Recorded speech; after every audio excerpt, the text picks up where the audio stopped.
tayo sa Manila Med, sa breast center. So, puntahan natin. Malalaman natin kung ano yung makikita sa breast center sa Manila Med, sa may UN Avenue. Okay, sa unang punta niya, pagpasok, may makikita yung mga staff namin na very hospitable, magaganda, presentable. Yan ang makikita natin. So, ito yung kanilang info desk. Ayan, waiting area, may TV, may dyaryo. At ito yung aming magiging office. Ayan, o. Diyan kayo titingnan ng doktor, paikot. Sunod, hoping may libreng kape. Ito yung CR. Ayan, lalaki. Ay, hindi ba? Oh, tama, lalaki, babae. Communal. So, ito sila.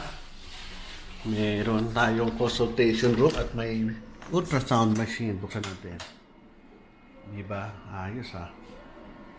May upuan. Sarap ng aircon. Lamig.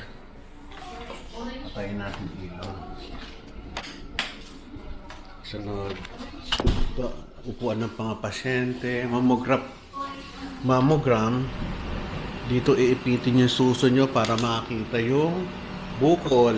Kung mayroon. Mammography machine. Galing ano. Ito binabasa yung images.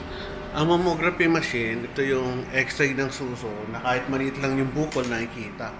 Meron tong mga definite guidelines na sinusunod kung anong age, anong dapat gawin, ilang beses, anong interval, at kung mga may suspicious lesion, dito yan binabiopsy sa kanilang biopsy room.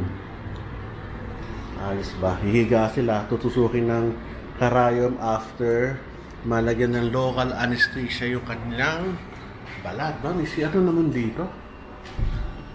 Magpalit ng damit doon. So, ito yung munting breast center sa Manila Med. Tatanong ko sa inyo, ito biglaan kayong sumagot. Bahala kayo ha. Bakit ako dito magpapatingin ng suso? Ano ba ang maganda dito? Bukod sa mababait kayo at magaganda. How are the services? The services is really good and we have a modality 3D mammography with tomosynthesis that will... meron kayong tomosynthesis? Yes, Doc, that will detect... Mammography with tomo? Meron kayo? Yes, magkano? So, more or less? 3,999. Okay, very good. It is the best machine or modality that can detect early detections of cancer. Yung ultrasound nyo meron din, di ba? Yes. Yes po. Okay, kunyari ako yung nagpa-ultrasound at mammography, normally yung results ilang overnight ba malalaman? Opo, it is after 4 hours. After the procedure, you can get the result after 4 hours. 4 hours? Ang galing, ano? Yes po. So, yung resulta na yun, binabato nyo na lang sa consultant digitally o pumupunta rito sila? Pumupunta po sila. Sige, yun naman pala eh.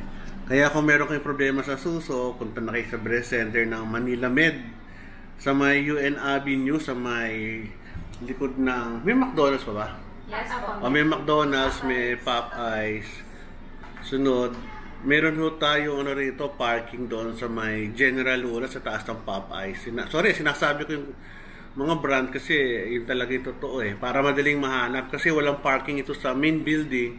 Sa tapat niya, General Luna going to Emilio Aguinaldo College. So, mga medicine, Emilio Aguinaldo College, natin yung kailang parking. So, goodbye!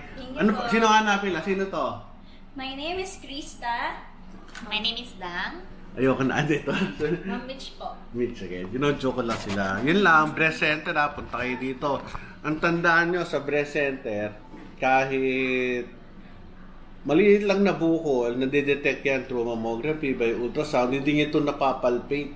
Ang kinalulungkot ko, yung kapag ikaw ay nagpatingin sa amin, ang laki na ng bukol, so at the back of my mind, siguro sabi ko, hindi ito nagpa-mammography during the right time. Kasi at the age of 35 ka, at least once. Sunod, 40 to 50 years old, at least every 2 years. And 35 to 40 yung at least once. At the age of 50 every year. Ako ay 58, 59, Mrs. ko 59. So every years siya nagpapamamography and thankfully wala tayong nakikita. Kaya nga, importante yung maagapan. Kung magkaroon man, at least matanggal agad.